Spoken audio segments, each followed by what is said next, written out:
Hello friends, आज की video में हम देखने वाले हैं एनसीईआरटी हिस्ट्री क्लास 8 का चैप्टर 7 बुनकर, लोहा बनाने वाले और फैक्ट्री मालिक।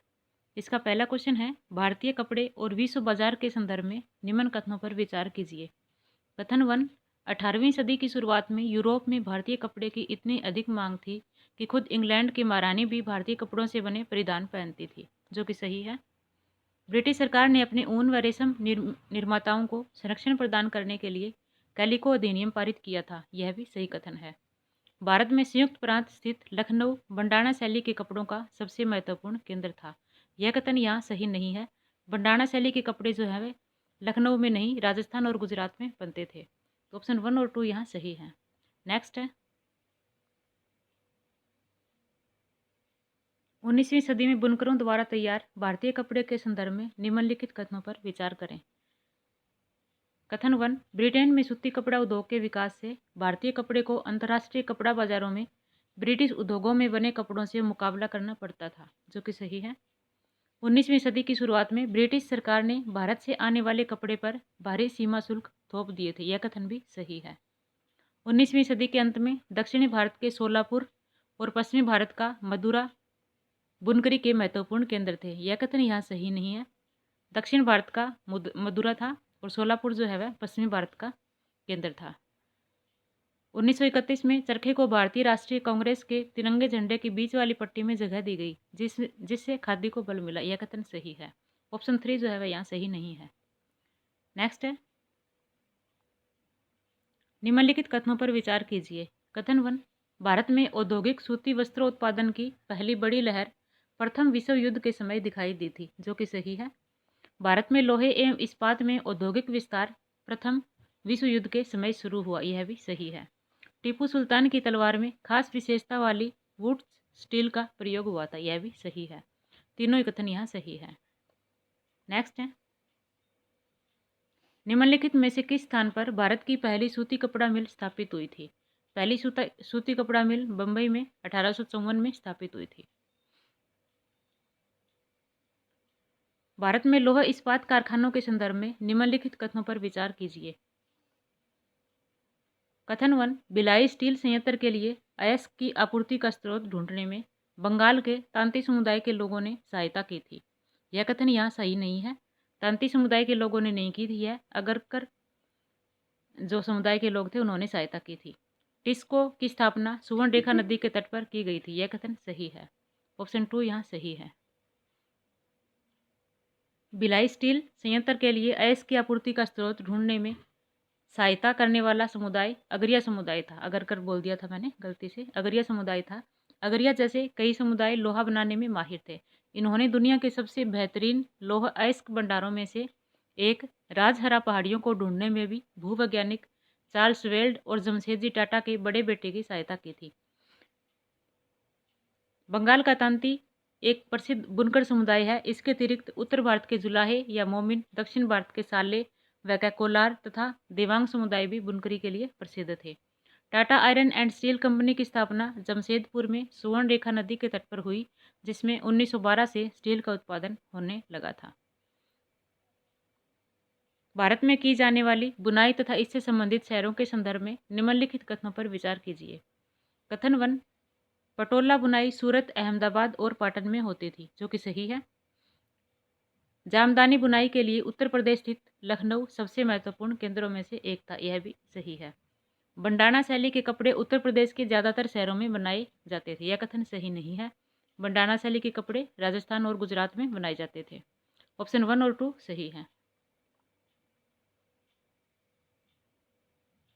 नेक्स्ट चैप्टर है, देशी जनता को सभ्य बनाना, राष्ट्र को शिक्षित करना। शिक्षा में प्राच्यवाद के संदर्भ में निम्नलिखित कथनों पर विचार कीजिए। प्राच्यवादी मानते थे कि अंग्रेजों को पश्चिमी ज्ञान के बजाय भारतीय ज्ञान को ही प्रोत्साहन देना चाहिए, जो कि सही है।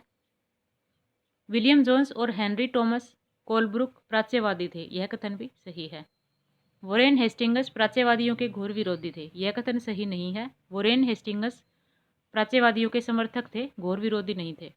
प्राच्यवादी विचारों के आधार पर ही कलकत्ता में एक मदरसे तथा बनारस में हिंदू कॉलेज की स्थापना की गई थी, यह सही है। ऑप्शन 3 सही नहीं है।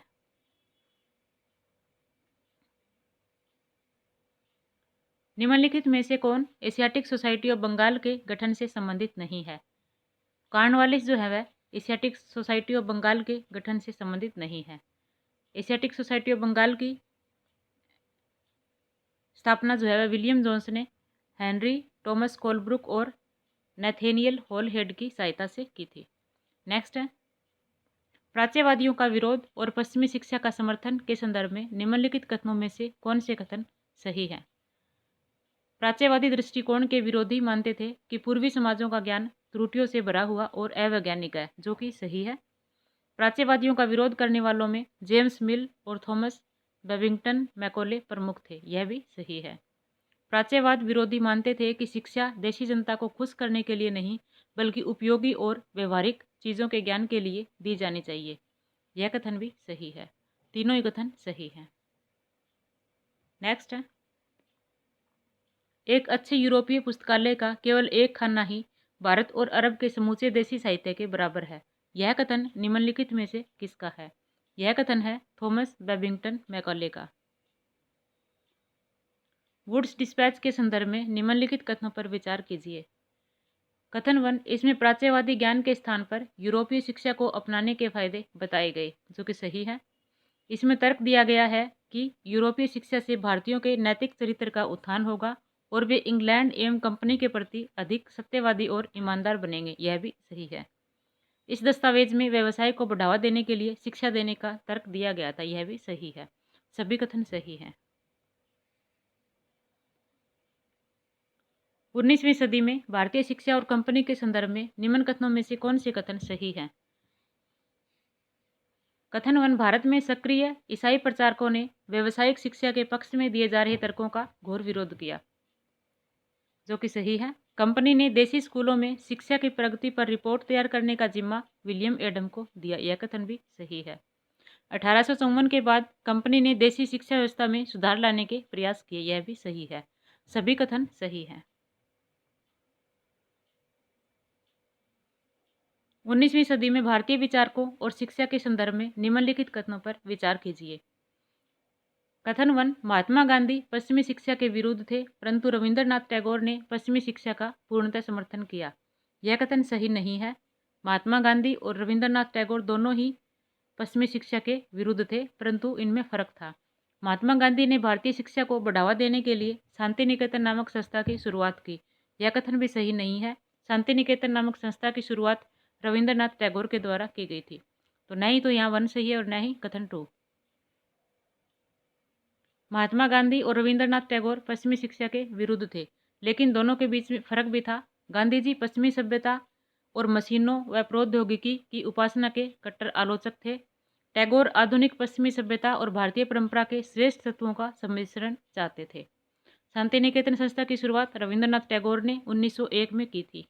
यह कलकत्ता से 100 किलोमीटर दूर एक ग्रामीण परिवेश में स्थित था।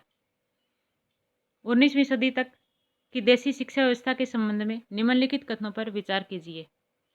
कथन 1, उस समय की पाठशालाओं के बहुत छोटे छोटे केंद्र थे जिनमें 20 से ज़्यादा विद्यार्थी नहीं होते थे, जो कि सही है। पाठशालाओं में पढ़ने वाले बच्चों की कुल संख्या काफ़ी बड़ी थी, यह भी सही है। बच्चों की फीस उनके माँ बाप की आमदनी से तय होती थी, यह कथन भी सही है। शिक्षा मौखिक, लिखित तथा पाठ्यक्रमानुसार होती थी, यह कथन यहाँ सही नहीं है। शिक्षा जो है वह मौखिक होती थी। ऑप्शन 1, 2 और 3 यहाँ पे सही है।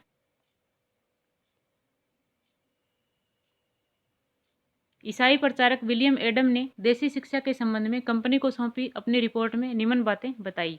उस समय की पाठशालाओं के बहुत छोटे छोटे केंद्र थे जिनमें आमतौर पर 20 से ज़्यादा विद्यार्थी नहीं होते थे। फिर भी इन पाठशालाओं में पढ़ने वाले बच्चों की कुल संख्या काफ़ी बड़ी थी। ये पाठशालाएं संपन्न लोगों या स्थानीय समुदाय द्वारा चलाई जा रही थी। शिक्षा का तरीका काफ़ी लचीला था। बच्चों की फीस उनके माँ बाप की आमदनी से तय होती थी। अमीरों को ज़्यादा और गरीबों को कम फीस देनी पड़ती थी। लचीली प्रणाली स्थानीय आवश्यकताओं के लिए काफ़ी अनुकूल थी। उदाहरण, फसलों की कटाई के समय कक्षाएं बंद हो जाती थी। इसका परिणाम यह था कि साधारण काश्तकारों के बच्चे भी पढ़ाई कर सकते थे। शिक्षा मौखिक होती थी और क्या पढ़ाना है यह बात विद्यार्थियों की ज़रूरतों को देखते हुए गुरु ही तय करते थे। चैप्टर 9 हम कल की वीडियो में देखेंगे। धन्यवाद।